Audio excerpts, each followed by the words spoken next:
All right, through the chair. So we're here today to provide you with the 2018 year-end report from the Community and Economic Development Commission. I'm just going to say a few words and then hand it over to the chair of the commission, Christine Searle, for a few introductory comments. Just so you know, we do tend to record these presentations, which is why Trevor from our office is behind you recording this. It's a means of outreach. It'll be published through our newsletters and some of our other communication mediums so that the broader community is aware of the activities of the Commission and a bit of the 2018 State of the Union, so to speak, which is what we're really providing with this. Typically, the Commission, well, in the last few years, has looked at some key performance indicators in two categories. Some high-level indicators, essentially taking the pulse of the community across a number of areas, which we'll touch on, but then also some activity-based indicators as well, metrics that are more closely attributable to our actual activities and projects. And I do want to just start off by saying that I apologize. The presentation formatting in your agenda package, something happened there, so the fonts and a number of other things were a little jumbled. So they do look better on here, and we can make sure that that presentation is updated in the package after this today. For the year-end report overview, a little bit of background on the CEDC because this is the new term of council, just a review of the Commission's priorities, and then we'll get into some of those high-level areas of focus from this past year, affordable housing and some housing statistics, including real estate information, our resident and investment attraction activities, workforce development, which is key, and some of the changes and progress on the destination development front. But before we get into that, just to paint a picture of what 2018 really looks like, if we had to kind of summarize it with a few points, the big ones are that workforce and housing challenges are continuing to impact economic growth. Maybe it's timely that PELIS hosted a housing forum recently as they were updating their housing and homelessness plan, and PELIS CFDC provided a presentation on the study that Ryerson University did for them regarding workforce challenges and their implications on economic development in the community, and they highlighted some of those same things. In terms of the vital signs report, which you've also heard about recently, it has painted that same picture, but maybe clarified what our challenges are a bit. When the original report came forward, there were certain priorities identified in terms of transportation, in terms of education, food insecurity, and with this recent iteration, we're seeing some new things come right to the top of the list, including, and not surprisingly, affordable housing. And I think a concern that will always come up when you have a community in flux with a lot of change, which is people's feelings of belonging, whether that's past residents or whether that's new residents coming to the community. That being said, there have been many successes that we will touch on. Some of those baseline measures around KPIs, really evidence-based decision-making is the direction that we have gone with the Commission and with the Department. There's been some concrete actions taken on the affordable housing front, and there are numerous workforce development initiatives underway now through a host of partners in the community that we'll talk about briefly. And more than anything, the Commission, especially in the new terms of reference that you recently approved, is striving to take a more innovative and pragmatic approach to addressing some of these challenges. There's some innovative features within that terms of reference. There's a broader, hopefully, spectrum from different sectors of the economy and other aspects of the community, its culture, environment, sustainability, that will all be a part of that policy setting and decision-making framework that the Commission provides moving forward. And so that's a real positive thing. It was always intended that the Commission be flexible and be able to act as a part of its mandate to address the challenges which in today's day and age just move far too quickly for us to constantly try to be reactive to. We need to be proactive. So with that, I'm just going to send it over to Christine Searle, the chair of the Commission. Thanks, Neil. Thank you all. It's my pleasure to be up here. I have had the honor and the pleasure of being on the Commission for the last 4 years, for the previous term.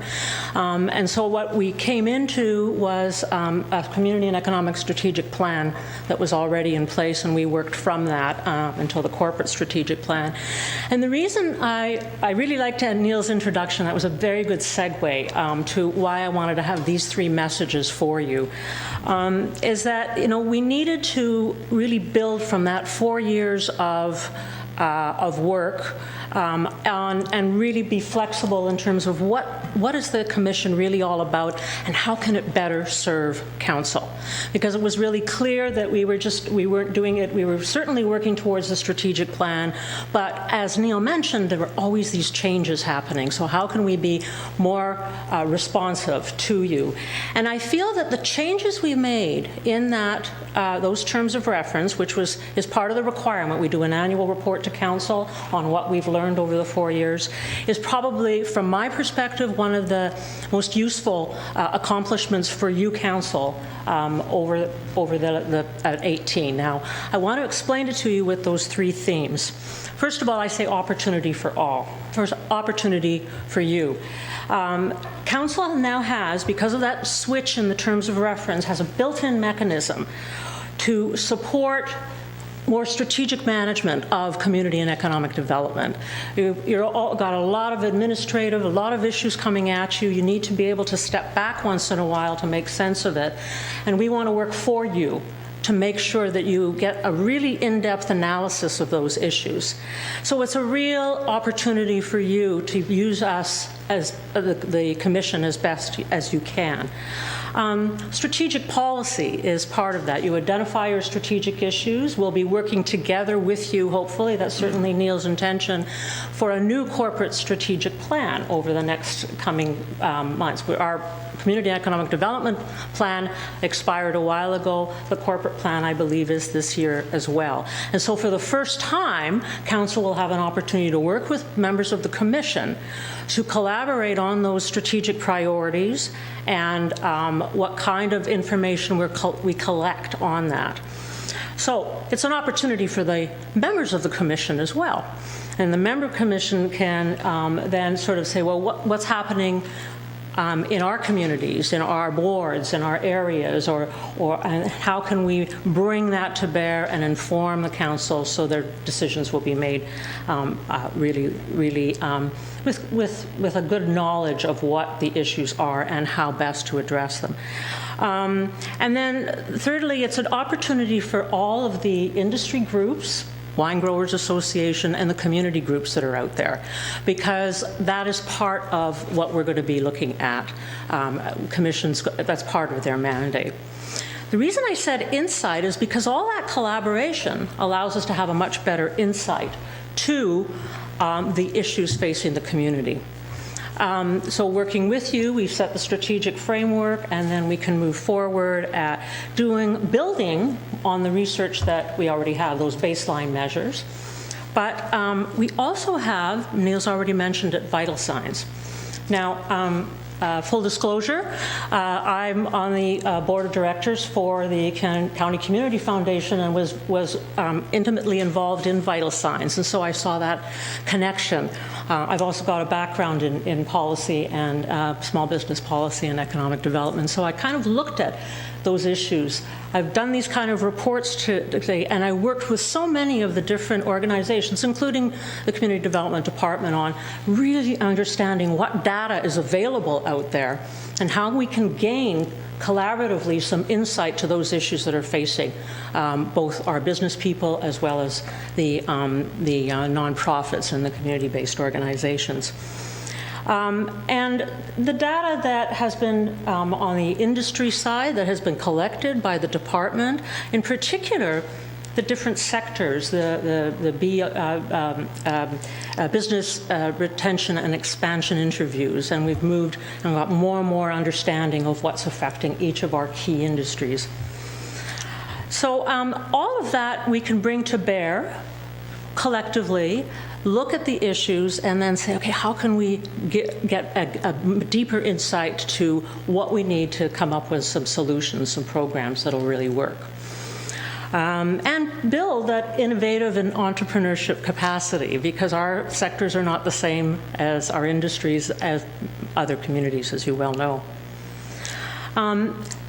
We also, is built into the terms of reference, how we need to look at, gain some insight by what are best practices in other communities.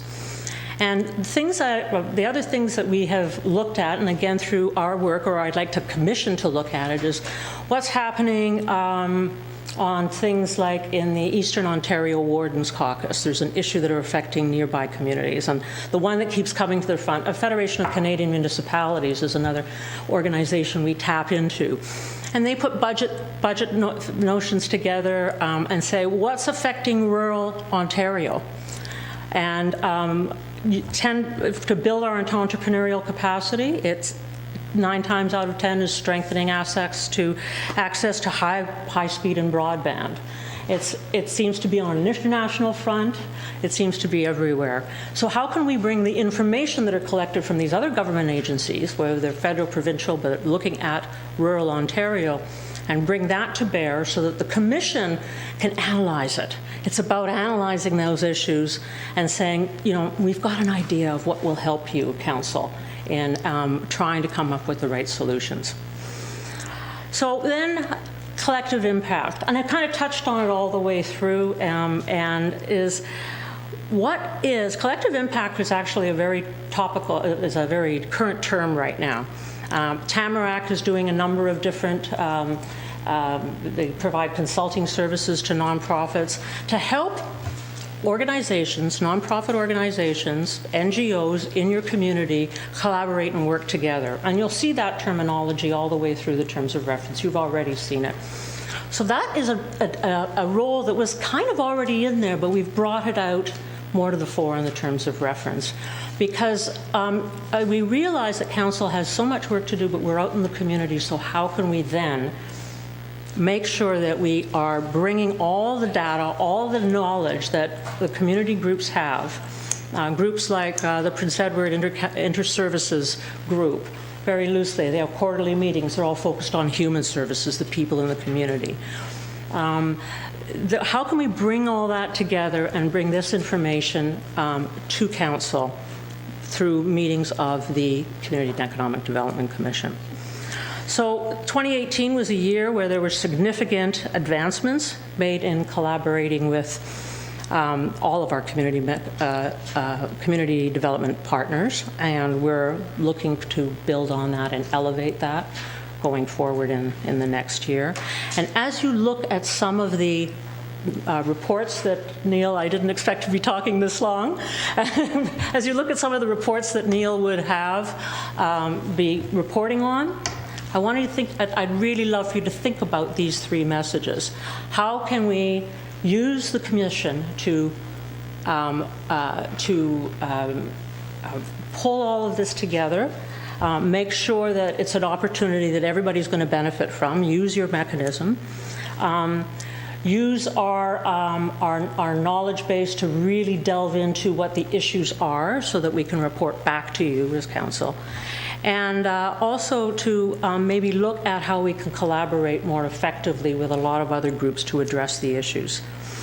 Collective impact is something that was used, an approach was used for the issue of food security. And that was one of the things mentioned in Vital Signs, one of the big issues.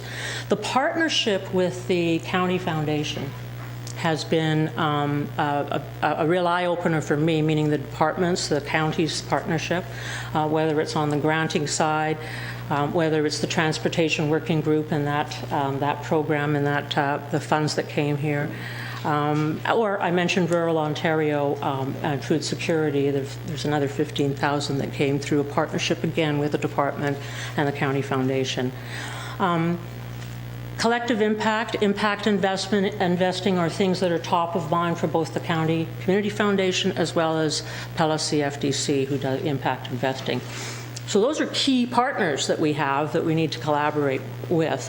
And I think that maybe through, my view is that through the Commission we can do that. Common vision, we all have a common vision, or we can find one. We share measurement. And this is all part of what collective impact is about. Mutually reinforcing activities, continuous communication among the groups on particular issues, and backbone support. There are 5 criteria for collective impact. So just following from what Christine said, just a very brief refresher on the history and structure of the commission. Obviously, it was created in 2011, and the first commission was appointed in 2012. The purpose and mandate of it was really to bring more inclusivity to the area of community development, a shift away from a more narrow focus on traditional economic development. It's existed now for 3 terms. This is the 3rd term of council that has had the commission in that role. 7 years worth of work that has happened under that model. And most recently with changes to the terms of reference, but also changes to, I'll say, away from an operational focus and more to a policy setting, data analysis recommendation focus, which you saw in the terms of reference that was recently approved. In terms of the Commission's priorities over the past year, workforce development and affordable housing could essentially be interchangeable at the 1 and 2 spot because they are so interrelated. And when dealing with affordable housing, we're looking at it for permanent year-round residents, but also for seasonal workers, although I think the priority more recently has been on attainable and affordable housing for residents. We know that the vacation rentals review, short-term accommodations was a top priority, visitor services, agricultural outreach and support strategies, and downtown revitalization rounded out those priorities for the Commission in 2018. There's been a number of projects since the establishment of the Commission and its first strategic plan that have been underway. I won't get into the detail of this chart, but as you can see, we're at the beginning of 2019. There has been a lot of work done in the past, and we're into the implementation phase, or some of those projects have been completed, and we've got new things on the horizon. So whether that's the transit study and the implementation, where grant funding was recently announced for, or as Christine spoke about, the partnering again with Council, working together with you on a new corporate strategic plan for this term, plus a new community development strategic plan. So back to my painting a picture of 2018, we continued to see this troubling trend. And I think this quote is really excellent. The hardest part of coming home to the county was finding somewhere to live. I'm living in my mom's basement right now and looking for somewhere to rent. I came back in June 17 and have been looking since I got here, and you don't get much for under $1,000. So this is a recurring comment that we hear. You can find affordable places from October to May, but then the landlords want the summer renters, and this person doesn't want to continually have to move. This could be any number of individuals that continually give us this message. So we're going to stick, I think, on the housing front initially, and this paints a picture of the permit activity, both the total number of building permits and the permit values. Very similar from 2017 to 2018, a slight drop, I think, of the 2018 values, I believe because there was some high permit value figures there for the Royal Hotel early in 2017, accounts for that change. But if we look at new housing permits, we're still at or near the high since we've been recording this since 2001. Last year was our peak since 2001 at 178 new home permits. We are down a little bit from that. We don't have any specific reason why we are down a bit. It could be because of completion of phases on certain developments. It could be just that it could have been some weather issues and with some of the early winter concerns that we had. We don't really have an indication of that, but we are still, it's the second highest permit value that we've had since 2001. If we were starting to see decreases in permits in consecutive years, and this wasn't just kind of a small 19-unit blip, then there would be some cause for concern. Something else to be aware of is the impact of Toronto's housing market, and we know that some of the stress test and new mortgage rules have come into play, and in turn the average house prices in Toronto have reduced. We have generally mirrored the Toronto market increase, although certainly we didn't spike to the degree that Toronto did in the past year and a half to 2 years. But we are mindful that while the Toronto condo market stayed relatively hot until very, very recently, the housing market has been softening in Toronto for a number of quarters now. And in turn, you are seeing some softening in the county's housing market. We're nowhere near kind of the spring 2017 peak we had, because I think at that point, we had about 40% of all homes selling at or over asking price in the county. That was in May of 2017. In terms of housing affordability as a priority, there's some initiatives that I won't speak to in detail now because you are aware of them. The rental vacancy study that was done identified that our true rental vacancy rate was less than 1% versus the 4.8% that was reported by CMHC. Unfortunately, the new fall 2019 numbers have been released by CMHC, and they are again at 4.9% now. So we always knew that they were not going to change their methodology as a result of our study, but it does give us reason to be diligent in repeating those studies because they are important in accessing funding available through CMHC. As you know, the Prince Edward Affordable Housing Corporation has been established. Board was recently appointed, and they'll be having their first meeting shortly. And short-term regulations were put in place in late 2018. I believe October 9th or 10th they took effect. There were no appeals of those zoning bylaw and official plan amendments, and Council will be hearing more about licensing before the end of the first quarter of this year. Looking again at county real estate, and I want to give credit to Treat Hull and Associates for these graphs, which are published quite regularly. Treat does something interesting where he separates the $300,000 and below from the over $300,000 homes. And I think that number is excellent because, at least for Prince Edward County, the $300,000 is in and around what would be an affordable number based on a number of the different affordability criteria that are out there. And as you can see, these two graphs are looking at homes being listed or sold at over $300,000, and new listings have increased, especially from 2016 through 2018, considerably, the number of homes being listed at that value, but the sales have not increased at the same rate. So a little bit of speculation there, and the fact that they're not selling as much is, I think, predictive of the price increases versus reductions on the slide over to the right. So as you can see, in 2017, we had a 4% increase versus a negative 14% in reductions. There's been considerable reductions of minus 24% for homes in that price range in 2018. So the market is softening for those homes specifically. What's interesting is that the homes under $300,000, sales versus new listings, continue to be extremely tight. So the listings of homes of this price range continue to decrease, and the sales decrease accordingly. We have very limited inventory of homes in this price range, which is contributing to our workforce development challenges and housing affordability generally. One of the priorities of the corporate strategic plan of Council is to create a business-friendly environment, and so there's a number of things that the Commission has been undertaking. Firstly, consulting with our business community on its challenges, which we'll touch on, addressing those challenges through various projects, and I mentioned this earlier on, evidence-based decision-making and initiatives. We've really been stressing that for the last 2 or 3 years, and wanting to make sure we make policy recommendations to Council that are evidence-based. So a lot more emphasis now on data collection and analysis, and keeping up with our business retention and expansion studies and things of that nature in order to inform our strategic priorities. And then lastly, attracting and supporting new investment opportunities. That continues despite having some of our workforce challenges, despite having some of our real estate challenges. We have to continue to support the inquiries that are coming into the county for establishment of new business and investment.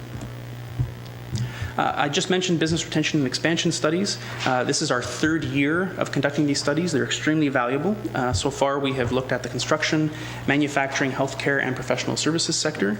And both of those studies are available on the website. I can also make them available to you directly. For 2018, we're looking at the arts, culture, and recreation sectors, and we're actually doing, we're capturing, I believe, 70 different businesses. For anyone not familiar with BR+E, this is a ministry-sponsored program. It compares data that are collected in each rural municipality with all other rural municipalities that are participating in the program, and so you can see how your industries compare across a variety of different criteria and response categories, which is really useful for us. And something we have found in all of our previous studies is that workforce and housing continue to be top challenges here, far greater than most other communities that participate in these studies. The final report for the Arts, Culture and Rec, BR+E, should be available in Q2. And as I said, these studies have really informed a lot of our policies, a lot of our recommendations, and a lot of the programs and activities of the Commission and the Department over the past few years. Supporting agriculture, again, was a priority of the Commission. Some areas where the Commission or the Department had some input or was a catalyst for some of this work, the New and Young Farmer Grant Program the Department was involved in. The half-load restriction interim exemption that Council granted was originally a recommendation from the Commission that came before Council, and then Council directed staff to bring forward options accordingly. The Commission hosted or co-hosted the Ontario Farmland Trust in 2018. Also, there's numerous workshops and partnerships with organizations like OMAFRA and others, training that's been provided to the agricultural community. And there's been some support through the recent resolution of support from this Council to the province on behalf of the craft beverage producers. Too often, I think, we separate traditional agriculture from our the craft beverage producers, whether that's the wine growers and others, and they should be considered agriculture as well. And so when Council is supporting those activities, it is contributing towards agriculture and what agriculture is evolving into in Prince Edward County. Winter survival workshops, again, is an initiative that's been undertaken now for, this is the 6th year, so 2019 will be the 7th year.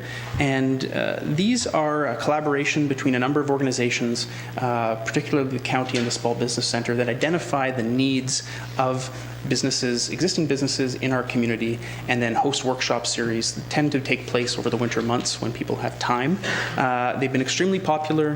The Small Business Centre out of Belleville has partnered with us, as I said, on this. And as you can see, numerous workshops are held, approaching between 100 and 200 attendees every year. There's another chart that I will show. I don't have all of the data available yet, that shows what the results of these are, where we track how many new businesses have resulted from these workshops, how much in terms of successful succession planning, transfer of businesses, wrapping up and closing businesses. All of these things are important things for business owners in the community, and they may not necessarily know how to approach those aspects of operating a business. So we do have data on all of that, what the end result of these workshops have been. Another area that the Commission is a little bit less involved in, but the Department is very involved in, is securing major grant funding. So in 2018, I think it was between $1 million and $1.1 million were secured through the Department in some way, shape, or form. And this gives you some of the amounts, whether it was winter survival workshops or workforce attraction through PELA CFDC or RED funding. We were heavily involved in acquiring grants for the County Food Hub in Sophiasburg. There was funding that was provided through the RTO for a lot of our destination development and marketing activities, $118,000 and $60,000 for commuter cycling and the Millennium Trail. The large grant that was re-announced recently, the $500,000 for community transit, funding for the transit plan, and $20,000 for immigration workshops that'll be hosted this year, but that was obtained last year.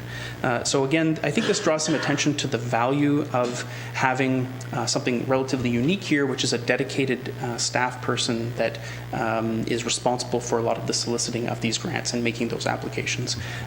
We haven't captured a lot of major capital infrastructure funding in 2018, simply because that funding wasn't made available in that year, but in previous years there have been many millions more secured for projects like Picton Main Street or County Road 3 that again have gone through that dedicated position to the Department. So there is a lot of value there. Supporting youth retention and entrepreneurship is another priority of the Commission. That's been done through supporting the Rock Youth Centre. The Commission originally made a recommendation to Council to support the first large capital grant request, or I should say operating grant request, to establish the Youth Centre. And since then have done very well. Council has supported that in a subsequent year, and I believe that subsequent request is being made to the Community Grant Program again from the Rock Youth Centre. The PEC Job Fair has also supported youth employment. There's been a youth seat created on the CEDC, and staff in our department are actually working closely now with the ROC and with the PECI careers classes and a few other classes to educate youth on things like civic engagement and entrepreneurship, which are areas that we feel are very important to empowering youth within the community, but that are, I think, have been somewhat lacking for a long time in formal education. So it's great that PECI is tackling those things, and we are able to play a role in that as well. Some have asked, well, if we have these workforce challenges and we have these housing challenges, why do we continue to have resident and investment attraction? And as you can see, the county's declining youth population and growing senior population. So if you look at that's 2011, 2016, and 2018, I know it's a little bit hard to see up there, our population continues to age. And this is one of the reasons why, for a healthy, vibrant community, we need to continue to attract young families. We need to continue to attract entrepreneurs and investment. It is one of our value propositions. It is where we have a competitive advantage in terms of attractiveness. And so we do continue to emphasize that. I use the comparison of or the analogy of trying to attack a problem on one front rather than attacking it on several fronts. And that's what we're doing when we try to address workforce development, housing, but at the same time continuing to do investment and resident attraction. All things have to continue alongside one another. Some of those activities include the Build a New Life campaign, which continues. We profile a lot of successful entrepreneurs. We focus on Canadian newcomers, and we've put a lot of effort into search engine optimization of all of our online media and our websites, which has really aided in, connecting with more potentially interested investors and interested residents coming to Prince Edward County. And when you saw some of the announcements of the grant funding earlier, that was to support campaigns going in market targeted to the types of positions that we have available in Prince Edward County. So just some examples, stories posted to tourism Facebook pages, part of a Vibrant Downtown series, which was a bit of an offshoot from the Downtown Revitalization Program that was concluded last year. There's blog stories are posted weekly. Typically we are reaching 5,000 to 10,000 fans of the county, so to speak, or subscribers of the county. And when you get 35 shares there are of stories and information like that, it's exponential in the additional people that you reach. And this helps create more awareness of the county, employment opportunities, and investment opportunities in the county. So just to give you an idea of how targeted we've been able to be, you'll see again the three population stats of 2011, 2016, and 2018. Our Build a New Life campaign audience reaches the green area in the middle. So as you can see, it's very targeted to an age range that we are lacking or that is shrinking within Prince Edward County. So we are attracting young families, we are attracting workers and people that are trying to invest in a community like this. In terms of some of our metrics for that, our 1.3 million impressions is up significantly from previous years, but we're a little bit down on page views, and that not significantly, 110 versus 120 in 2017. That could be as simple as a few fewer blogs or a few that didn't connect quite the same way or weren't shared quite the same way. The number of subscribers to our social media and to our newsletters and things is up substantially from 3,300 to over 10,000. But interestingly, the investment inquiries has dropped considerably, almost by 50%. And we think that in part that is due to some new self-serve options and the way that we've structured the website. There was a lot of changes there, whereas in the past we would have to be contacted directly whenever there was an inquiry. Now there's a lot more information that's made available. There's a lot more direct referrals to other agencies. So we may not be aware of the same degree of investment interest. So we're still trying to piece that together. We don't think that the actual level of investment interest has dropped by 50%. We just think that the way it's being recorded and the way some of our online platforms function maybe isn't capturing it in the same way. The Commission funds annually the Small Business Centre, and that's a partnership with Lennox and Addington, Belleville, Hastings, Quinte West, and ourselves. We have a dedicated small business consultant or advisor that works out of the Edward Building very strategically alongside some of the organizations there on the main level. So that's Sandy Abbott that you see in the photo. And we're happy to say year over year, the county has the best statistics for all of those communities in terms of the performance through the Small Business Center. So this graph is showing total business consultations, over 230 small business consultations that Sandy has provided. And I'll give you an example. If we're contacted and someone is looking to start up a business and needs support on business planning or something like that, Sandy is our go-to for that. And there's a lot of collaboration with Sandy in our department. Similarly, the number of businesses started and the number of business expansions is higher in Prince Edward County than the other communities. So we have a great thing going on with that relatively small investment. It's been about $15,000 a year to support that office, and that includes all of the overhead and the staffing. And Sandy has been a fantastic partner. There's great referrals that occur, and as you can see, there's actually evidence of new businesses being started. We've talked about workforce development and workforce attraction. This was a priority identified in a number of our studies you've heard quite a bit about. And one of those things, and it actually, I believe there's a story about the recent H.E.A.T program, or the H.E.A.T graduates in the Wellington Times, comes out today, is this Helping Employers Acquire Talent program. So the county was a partner along with the Chamber, Career Edge, and a number of others in forming the County Workforce Partnership, which established the H.E.A.T program through grant funding through the ministry. And to date, through 3 graduating classes, there have been 25 graduates, 9 have obtained permanent employment, and there's 17 existing employees trained, which is essentially promoting employment retention. And this question's come up a few times. I think, Councillor Nyman, you'd asked about, there's a lot of emphasis on attraction, but when we have housing challenges, should we not also be looking at training and supporting maybe the underemployed that are already here? And I mean, you're absolutely right, and that is what this program was targeted to do. So these are local people. These are not new people coming in. These are people who are underemployed or wanted to perform better or wanted to grow in their careers, and so that's what this program was targeted for.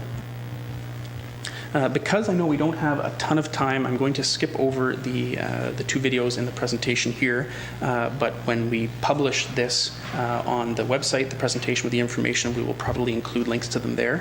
But just so you know, we did a number of workforce attraction digital campaigns. These went into the GTA and other urban areas. They were very targeted to specific jobs, and there was a partnership there with Career Edge to provide the contact referrals directly back to Career Edge, which we're still pulling data in on. And this was funded in part by RED and from Pella CFTC Community Futures at the Edward Building. Another area that we've been involved in is immigration attraction. So there is a renewed partnership on the regional immigration portal. In Ontario, there are regions set up where there are dedicated portals, and that is where immigrants are channeled to if they are looking for employment opportunities in an area. So we're a partner along with Bay of Quinte and the neighboring communities, as you see there, Hastings, Belleville, and Quinte West. And so there is a new portal that has been developed, and there's a number, again, of those promotional pieces that have been done on successful immigrant employment and entrepreneurship here in Prince Edward County. We participate in a number of different workforce attraction campaigns, career fairs and job fairs with our nearby educational institutions. I won't go into a lot of detail there. There's an annual job fair that is also conducted through the department based on the priorities of the commission, and the statistics are there, but what I think is most important is looking at the trends. And so again, this speaks to some of the challenges that we continue to experience. The employers have gone up little by little each year, as have generally the number of jobs that are available, but the attendees have dropped dramatically. We've had a couple little blips where we've changed our advertising approaches, or we've reached out more closely to the colleges or the high school to try and get more people coming to the job fair to inquire, to apply for those positions, but it's really made a negligible impact. Simply put, we have extremely low unemployment, and more jobs are being created. There's the potential for businesses to grow, and the workforce simply is not there. Where you do see the blue line drop in 2018, we actually took a different approach where we extensively marketed specific jobs in advance of the job fair. And because of the matching that happened before the job fair, the number of jobs that were actually available at the job fair were far fewer than they had been in the past. So that's not because of a reduction in the number of jobs that are available, but it's because we actually found a new way to help fill them before the job fair even happened. And then rounding out the presentation is talking about destination development and marketing. We've often termed this destination marketing, and in the last 2 years, we've really made a change to how we look at this aspect of what we do. In emphasizing this idea of developing our destination, which includes the capacity of our destination and the quality of our destination, as opposed to simply focusing on marketing. The question has been asked by a number of you about, when we're starting to hear terms like over-tourism, why do we continue to market? Certainly we know tourism is such an integral part of our economy, not just the direct impacts, but the indirect and induced impacts. But we recognize that once we're strong in an area, the attention has to be focused elsewhere. And so that's why we have really refocused this area on the development of the county as a destination and not just continuing to market it more and more. So we did set some targets around our visitor services portfolio and destination development portfolio. There was a new official tourism website that was established about 2 years ago, and we have essentially hit our target. 231 new businesses were added in 2018. Our target was 250, so just shy of that. We had a target of 100 new events that were added to that platform, obviously considerably more than that, so exceeded that target, and roughly on par with the number with the content generation of the blogs that are posted there. Content generation is extremely important. It's really what gives you high search engine optimization. It's what keeps people coming back and growing your community. Another milestone was getting to the top of Google's search list on some real key search criteria for visiting Prince Edward County. There has been some other very long-standing tourism websites, privately run and otherwise in the county, and so to have our fairly new website achieve such a high ranking in such a short period of time, and hopefully to continue to build that kind of authoritative profile is really a measure of success of the work with search engine optimization and the work of the team downstairs that have put a lot of effort into content generation and making sure that we are addressing the needs of our visitors. We had a 30,000 target for our social media audience, and we have exceeded, we're just over 28,000. I think these numbers are actually a little bit old, so we might have achieved the 30,000, but that resulted from a 21% increase through Facebook, a 53% increase through Instagram, and a 13% increase through Twitter. Instagram is the way that everything is going these days, so the fact that the bulk of our growth is there is a positive thing. Also, we operate visitor information hotspots in partnership with a number of different groups, including some boards of management that Council has established. That means branded infrastructure, digital kiosks, signage, wayfinding maps. You may have seen some of this infrastructure roll out last year. Because last year was really our first full year of this kind of new visitor services approach. Our first year, there was some trials because we bit off quite a bit, and it was in our second year that we were able to kind of realize all that initial vision and get a lot of those programs related to visitor services up to their full capacity. That included the distribution program. We now have a wait list for businesses that are looking to advertise through that program, and that just distributes materials to a variety of locations. In 2018, again, we almost hit the target of 30,000 pieces distributed through that system for other groups. Another big part of this program was tourism ambassador training. There were 16 training sessions that were developed in 2018. Our target had been 10. We had intended to train 100 individuals through that program. We're actually able to train 170. So that was really successful. And we did some pre and post testing to ensure the effectiveness of these programs. You can see the marks there. And this was frontline training for anyone who's working in the hospitality sector. We had people that operated their own B&Bs that just wanted to know know more about the county to be able to convey that to their visitors. But a lot of businesses put their frontline staff through this training, and it wasn't the generic training that you can kind of do online. It was very county specific, and the intention is that people can get the real county experience, a personalized experience. People can cross-sell between some of the other businesses that are maybe down the road, know what's going on, know what kinds of events are happening in the community, so you can really provide a good service to the visitor. And again, this speaks to this idea of developing our destination as opposed to just marketing our destination. We also were able to leverage $76,000 through the RTO for a total of almost $120,000 on 14 different projects. That was from a spend from us of only $42,700, so really good value for dollar there. And that contributed to a host of things, whether it was wayfinding signage plans, French translation on a number of different products, some of the wayfinding maps that you see, and some of that tourism ambassador training. So I do encourage you, if you haven't already, to subscribe to some of the newsletters that we have. We have a visitor newsletter now. We have a department newsletter, which is more for locals, so they know about all the things that are available and going on in the community. And then we also have an industry newsletter, which I referenced earlier when we were talking about the bridge, where it's another channel in addition to an industry page that we have through social media of ways to get information out to our operators locally, like bridge closers or other implications that they would want to make their visitors aware of. So that's it. I know it's a very long presentation, but if you have any questions about anything there, I'm happy to answer them. Thank you, Neil, for your update on the commission and the department's ongoings. And questions? Councillor Harper. Thank you, Madam Chair.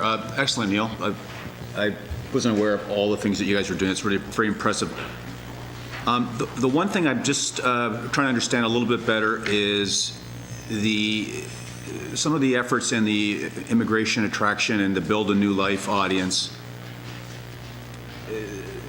What doesn't square with me here is we don't have the housing for them. So if we attract them, but we have nowhere for them to live, especially with I'm looking at the one chart, which I think is in theory, it's an awesome strategy, which is to attract this Build a New Life demo, which peaks at around 25 to 34. They're the ones that really need that rental accommodation or attainable housing. So if we're really successful in the campaign, we drive them here, but we have no place for them to stay. So how do we reconcile our investment in that, knowing we don't have the housing for them yet? No, I think it's a really good question, and we knew it would be asked because it's asked of us directly as we're going through these activities. So I guess I'll go back to what I said. When you want to maintain your profile as a desirable place to be, you may no longer put as many of your resources behind a certain area, but you simply can't cease that activity at all. We know that there continue to be full-time jobs available. I think it was mentioned in a recent business forum that the majority of jobs that are available through Career Edge right now are full-time jobs in multiple positions of each of those jobs. So while we still have the need for seasonal kind of frontline tourism industry employment, and those individuals may have the most challenges finding accommodations in the short term or in the long term. We have many positions that need to be filled for individuals that may still be able to afford the housing inventory that is there. So we don't simply stop the investment in resident attraction, and we don't stop the workforce development initiatives, but we do them alongside our activities, looking to promote more residential development, looking to promote affordable housing, looking at the PEC Affordable Housing Corporation, things like that. We don't want the demand to dry up over a 5 to 6 year period as we start to put shovels in the ground. So it's instead of stopping, we're just shifting more emphasis over to other areas. The other thing I'll say specifically with Build a New Life, these seem like big, robust, shiny campaigns, but we've been doing it now for 3 or 4 years. We've got it down to a science. It's limited cost. A lot of it is leveraged grant dollars, especially with that digital campaign. We fund that at 25%. 50% was funded through a RED program, and 25% was funded through EODP, through PELA CFPC. So when those grant dollars aren't available, then we make changes to where we're prioritizing our time. But once you build some of the foundation, like the Building Your Life website and the campaign, even those blog stories are very, very cost effective to produce. Thanks. Councillor Nyman. Thank you, Madam Chair. Neil, I know you and I will never agree on this, but I still don't see where there's full-time jobs. And through the whole presentation, you haven't, I didn't see anything where you tried to attract businesses that we call it industry or whatever, small to medium, that would give you 10, 15 full-time jobs. There's still no plans to set that in motion, is there? So through the chair, it wouldn't be truthful for me to say that if that opportunity were not available, that we wouldn't assign some priority to it and we wouldn't explore it.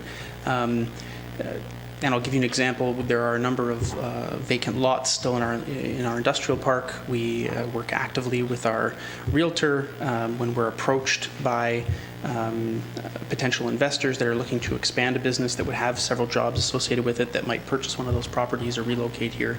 We work very closely with them, and we try and, as community development has been tasked with, streamline or smooth out the development process, so those people can get shovels in the ground and can get those jobs created. But that said, and I think I've showed this data in the past, maybe not to this council, there's been studies done that look at the ecosystems and the supply chains and things that you need to have in place to attract certain types of industry. And the county lacks those significantly. The transportation corridors are a challenge. The industrial land, serviced industrial land is a challenge. And certainly not having the same ecosystem as our neighbors right next door in Belleville and Quinte West is a challenge. When you have a neighboring community that has more land that maybe is in a position to provide additional incentives, the whole supply chain or the business ecosystem that supports that business is right next door versus a half hour away. It's very hard to compete with that. And I'll just give you an example of a modular home building company that was located in Quinte West, had approached Prince Edward County, and a number of other companies have approached Prince Edward County, and a lot of times it is tire kicking, and they're only there to see if a community will essentially give land, waive taxes, and do a whole bunch of things that really would not be financially sound, would not be palatable to the community, and it still doesn't guarantee bringing those employers into the community. The other really interesting piece of data that we have is in terms of job creation and investment into community for economic development efforts. So if you were to say, I'm going to put units of economic development effort into attracting a brand new business versus supporting an existing business that has roots, that has a foundation, that has an established market, that has some success, that is stable, it's 9-to-1 is the measure of effectiveness. You get 9 times more results in new jobs and investment from supporting an existing business in your community than from trying to attract a brand new business. So when you don't have some of those assets or some of those ecosystem things that you would need to attract those types of employers, there's even less, I think, sense in us putting a whole lot of our time into attracting those businesses. So that's really the basis of the priorities that we have established. Yes, quickly. And I'm hearing what you're saying, but I think the one thing that kind of sets in my mind is we have up on the heights, there's a big block of land there. I know the county don't own it, but there's buildings there, there's airstrip there, and in my mind, we should be working with that owner to try and promote that and get businesses in there. It's going to help the owner, I realize that, but it's also going to help the residents. And I think we're missing the opportunity because with that airstrip there, the airfield, that's going to be a big draw to some of these businesses. And I can't stress that enough. So that's, I'm going to keep pushing as long as I'm sitting here to get some kind of industry in here. So through the chair, I guess maybe we do agree on this thing that the Heights, the Lochsloy land provides a huge opportunity. There's a lot of potential there. It was identified in some of our past strategic planning documents as an opportunity for development and business growth. We know that there are 300 plus individual renters, businesses and storage rentals up at that property. And a lot of what we have heard actually from some of the businesses up there is that because of the servicing capacity issues up on that property and the potential growth for their business, they have looked for flex office space. They have looked for flex industrial space. For example, something that could be developed on some of our vacant industrial park lots so that they can relocate to where they have service capacity and maybe some easier access and grow their business. And that is something that we have conveyed to potential developers on those vacant industrial park lots. So we recognize that there is business growth potential. The servicing issue there, because it's a special policy area in our secondary plan and it's not currently serviced, are the biggest impediment to growth there. So currently, unless the right developer comes along and is willing to, accept some of the costs of development there, which is going to be studies and a whole lot of other work that needs to be done, it's not a quick, we can start attracting businesses to it. We're still a little bit ahead of that. But it's absolutely on our radar, and I know there's been some work done internally looking at what some of the servicing options might be for that property, but currently it's not contemplated in, I think, some of our plant capacities and things like that. It's a special policy area, so there's still a few hurdles that have to be overcome before something could be established there. Okay, Councillor Roberts. Thank you, Madam Chair. I have two questions. Certainly. Neil, when I put the arm on you to change the name of the Community Development Commission to Community and Economic Development Commission to reflect our terms of reference, I think that was a good thing to do, and I'm glad we did it. But I don't want to ignore the community development part of the Community and Economic Development Commission. When I look at the priorities of the Commission and the things that we accomplished, I do recall mentioning many times that we really do need to be cognizant of and proactive about the community development and community wellness component of what we do. And we can't be ostriches, sinking our heads in the sand to ignore that there are opportunity and prospect gaps that are widening between those who, as residents, benefit greatly from our economic development focus. But it's also making the lives of many residents here much more difficult. And hence we have food banks, food to share, major affordable and attainable housing. So I'm a little disappointed, and I've shared this with you before, that somehow within the Commission, the Community and Economic Development Commission, we are unable to make a priority of dealing with community wellness and beginning to address those issues. Just as how, when I was chair, we addressed affordable housing, agricultural issues, not always with staff's initial support, but we did it. I think we need to do this now too. So,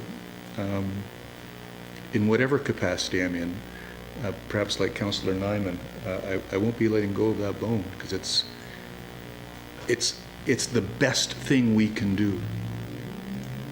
All the rest is good stuff to do, but taking care of our most vulnerable is the best thing we can do.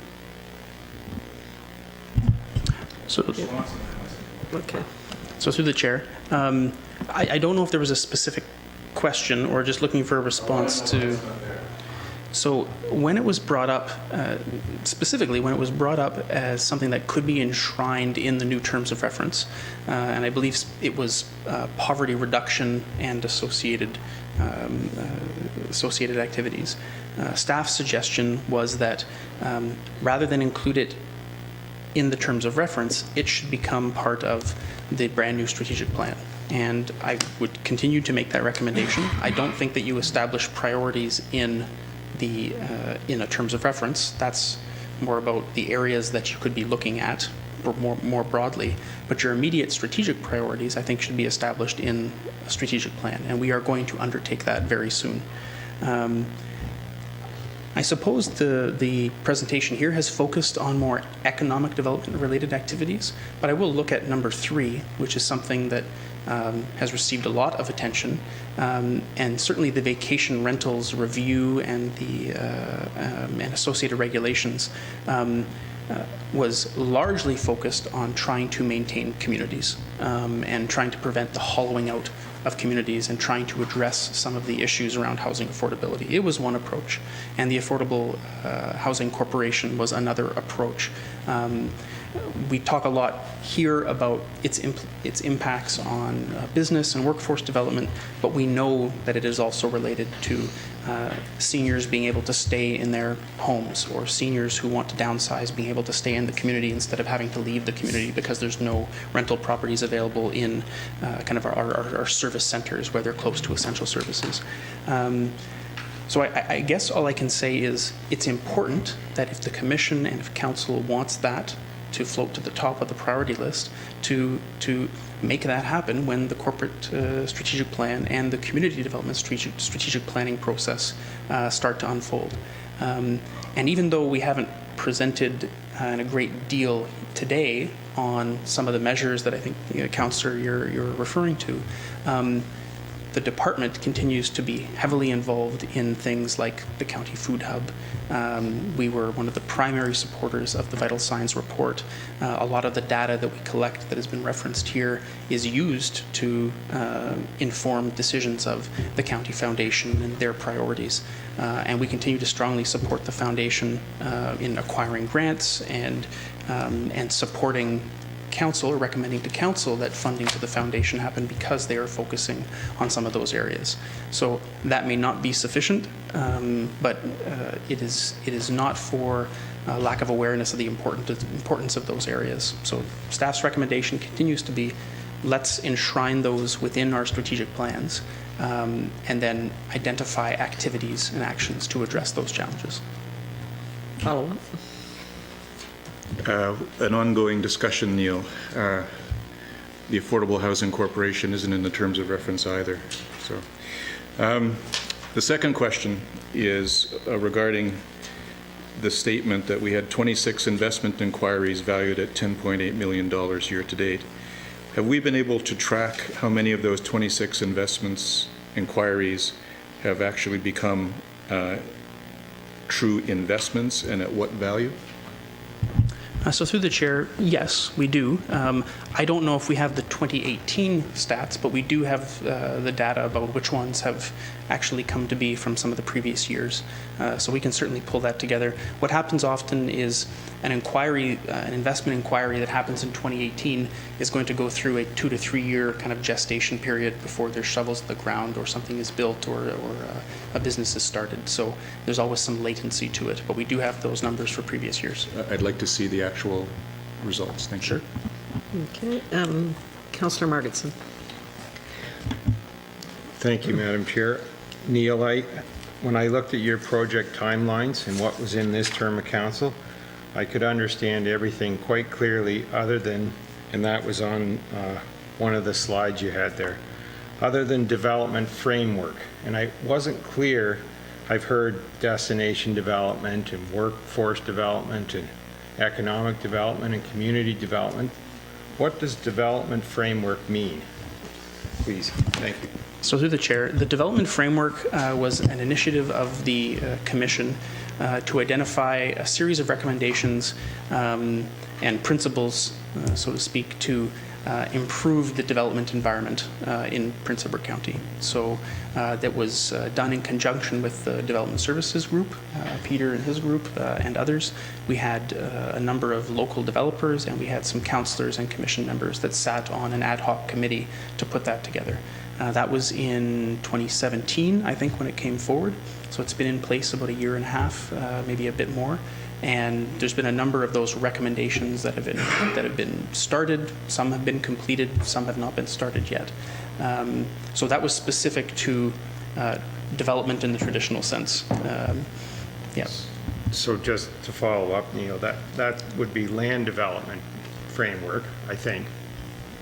Maybe that term. It was a little, yes, I suppose so. Yeah. And from what I'm hearing from the development community, more work needs to be done on that.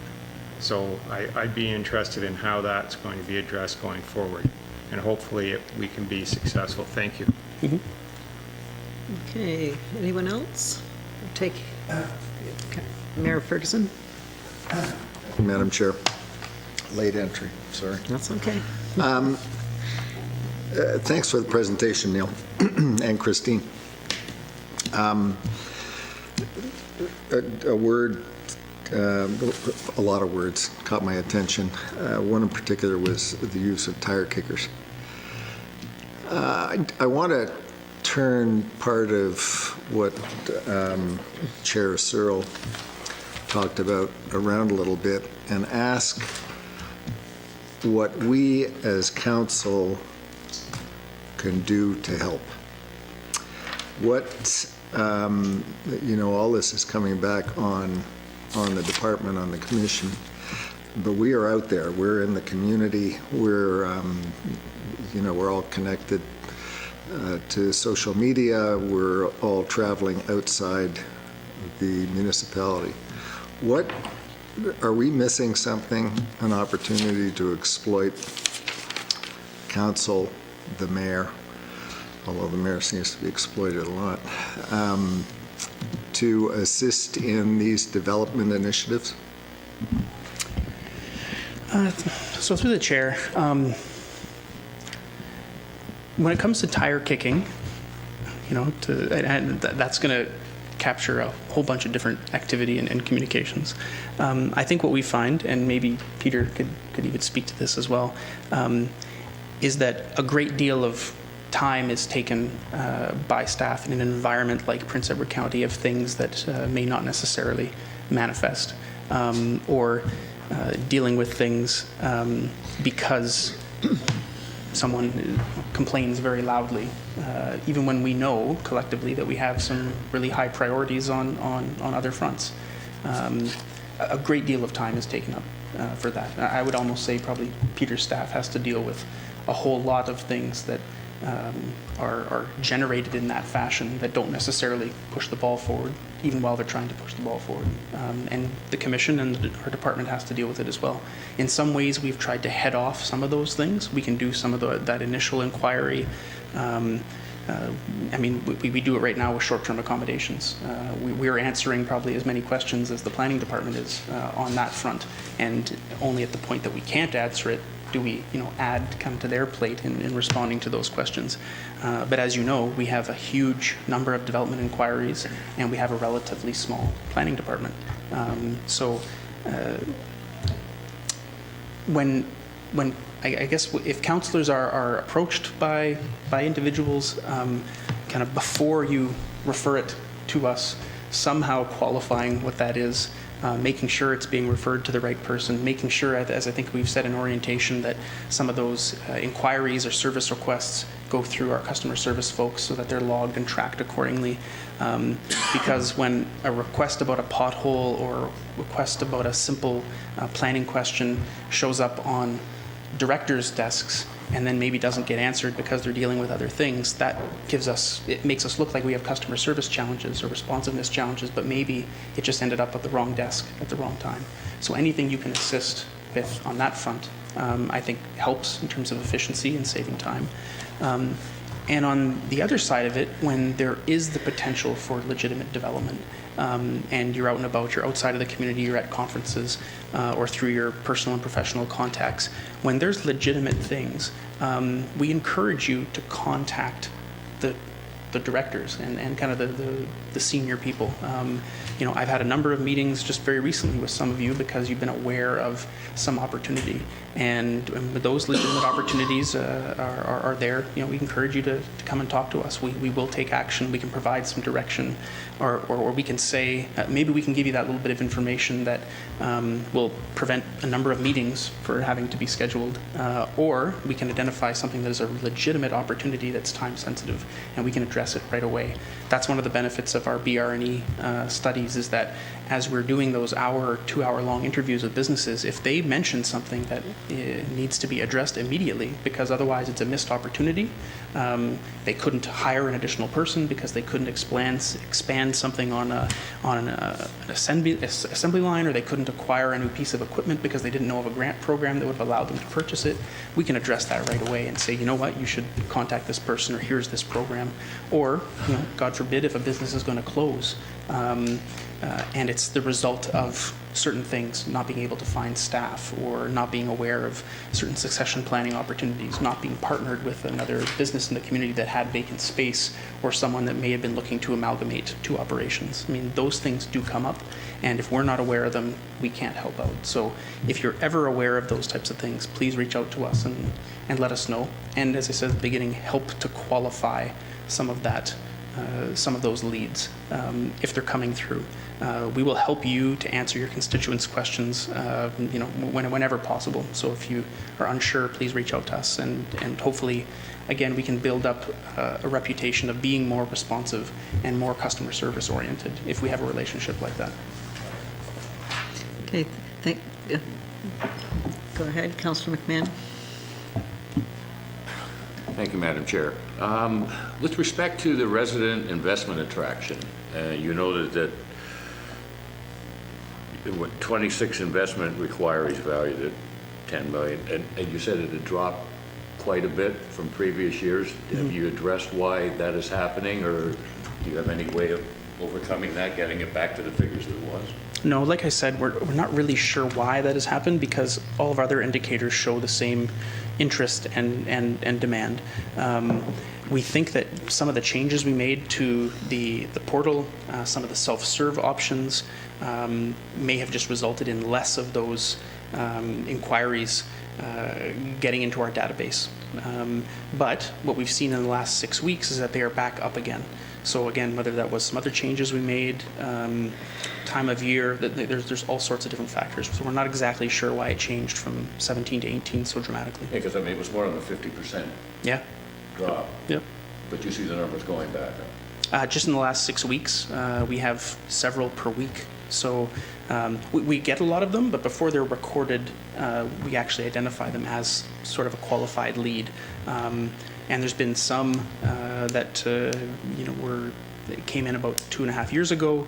There was work to do with planning and development, a lot of back and forth with us, and now they're up and running, which is I think what Councillor Roberts had asked for, knowing which ones of those actually materialized.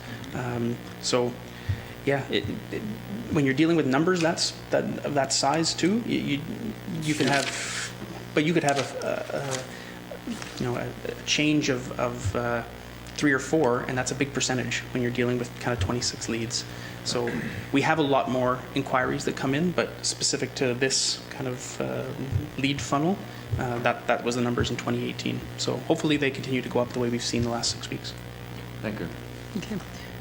Thank you, Neil, for your presentation. Just quickly, because this was it was a good update, and I think, you know, both from the Commission and the Department, from the Department perspective, and I think for the new council to kind of understand how inextricably linked the Commission is with the Department, and just for clarification, though, just that like my understanding is that the Commission, as Christine said, is kind of that insight into the community and to support more strategic, in-depth analysis, and then, you know, suggest potential direction or solutions, and that the Department is really the working the working arm of this, because, I mean, certainly what we got today was more than a year-end update on the commission, but Yeah, and just so that people know where, you know, who's doing what and what. yeah, so I mean, obviously the department reports to the CAO's office, and